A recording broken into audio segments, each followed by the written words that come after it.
Gece gökyüzüne baktığında hiç düşündün mü? Ya insanlık tarihinin en büyük sırrı, binlerce yıldır gözümüzün önünde saklanıyorsa? Veya eski çağların tanrıları aslında tanrı değilse?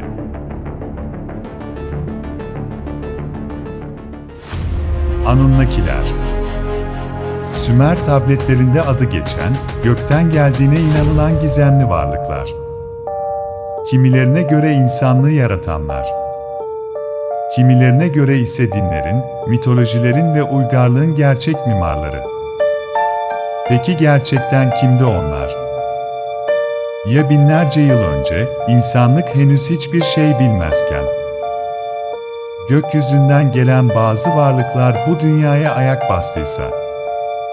Ve ya bugün Tanrı dediğimiz kavramların kökeninde unutulmuş çok eski bir gerçek yatıyorsa?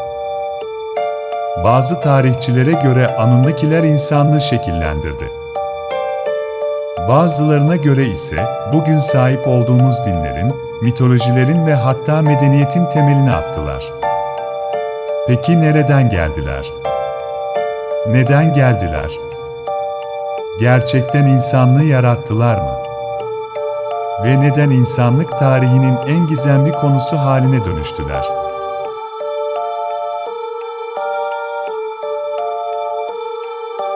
Bu videoda birlikte, internetin en çok tartışılan sırlarından birinin derinliklerine ineceğiz.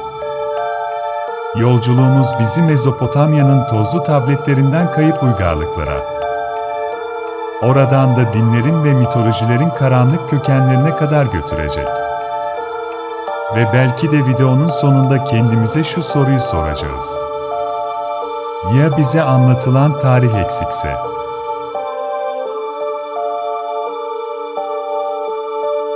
Yıl 1968. Araştırmacı yazar Erich von Däniken, yıllar süren araştırmaların ardından tüm dünyayı sarsacak bir kitap yayımladı. Tanrıların Arabaları. Bu kitapta Däniken, dünyanın birbirinden tamamen bağımsız görünen uygarlıkları arasında tuhaf bağlantılar olduğunu söylüyordu. Bir düşün. Peru'daki Nazca çizgileri. Sadece gökyüzünden bakıldığında anlam kazanıyor. Mısır piramitleri. O dönemin teknolojisiyle yapılması imkansız gibi duruyor. Ve dünyanın dört bir yanında birbirine aşırı benzeyen yaratılış hikayeleri. Däniken tüm bunlardan sonra insanlığın aklına şu soruyu soktu. Ya eski çağlarda dünya dışı varlıklar tarafından ziyaret edildiyse? İşte kadim astronot teorisi tam olarak buydu. Ve yıllar sonra Zecharia Sitchin ortaya çıktı. 1976'da yayımlandığı 12. Gezegen kitabıyla birlikte hayatımıza yeni bir isim girdi. Anunnakiler. Bugün internette bu konuyu araştırdığında herkes sanki olayların içindeymiş gibi konuşuyor. Kimisi onların Nibiru'dan geldiğini söylüyor, kimisi insanlığı genetik olarak yarattığını. Hatta bazıları işi öyle bir noktaya taşıyor ki, sanki Anunnakilerle aile dostuymuş gibi anlatıyor. Ama burada dikkat edilmesi gereken önemli bir şey var. Sitchin yıllarca araştırma yaptı, evet. Çok ilginç bağlantılar kurdu, evet. Ama bazı boşlukları kendi yorumlarıyla doldurdu. Ve zamanla bu yorumlar, insanlar tarafından kesin gerçek gibi anlatılmaya başlandı. İşte bu videoda farklı bir şey yapacağız. Sadece teorileri anlatmayacağız. Tarihsel metinleri, mitleri, tabletleri ve dinleri çapraz şekilde inceleyerek büyük resmi görmeye çalışacağız.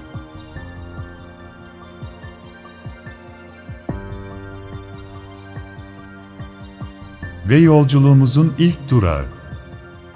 Medeniyetin doğduğu yer. Mezopotamya. 4500'lerde insanlık tarihinde bir anda Sümerler ortaya çıkıyor. Ama öyle sıradan bir şekilde değil. Yazıyı kullanıyorlar. Astronomi biliyorlar. İleri matematik biliyorlar. İlk yasalar.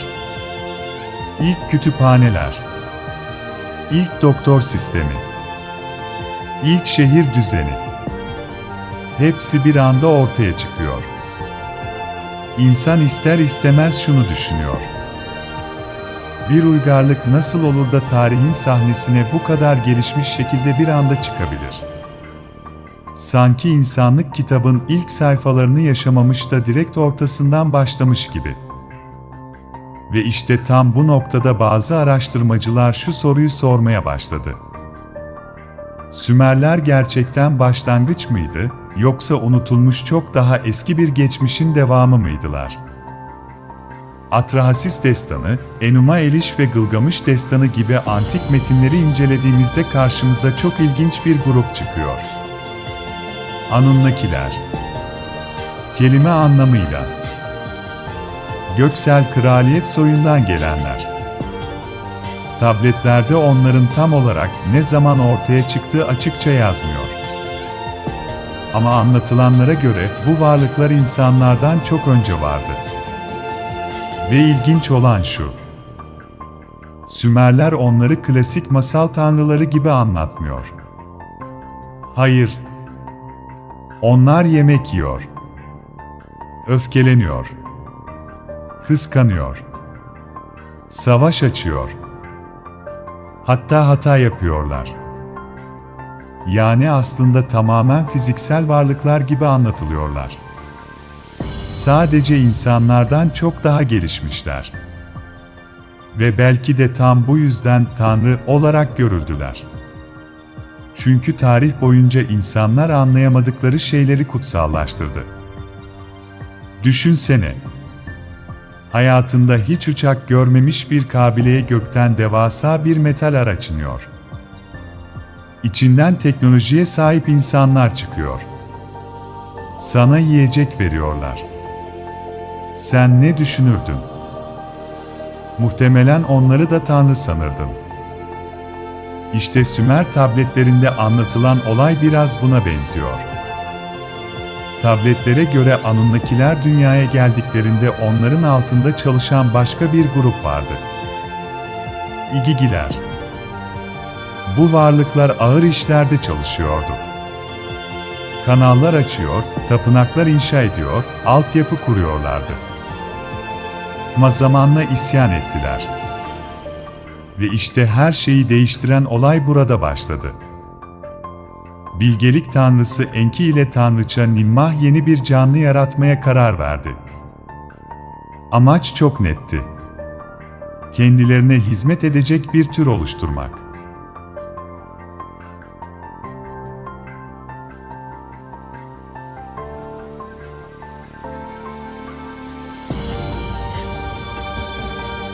Tabletlerde anlatıldığına göre ilk denemeler başarısız oldu. Bazı bedenler eksik oluşuyordu. Bazı organlar çalışmıyordu. Ama sonunda dünya çamuru ve tanrıların özü kullanılarak ilk insan yaratıldı. Adı Adapa. Ve dikkat et. Bu hikaye sana bir yerden tanıdık geliyor olabilir. Çamurdan yaratılan insan. Ona bilgi verilmesi.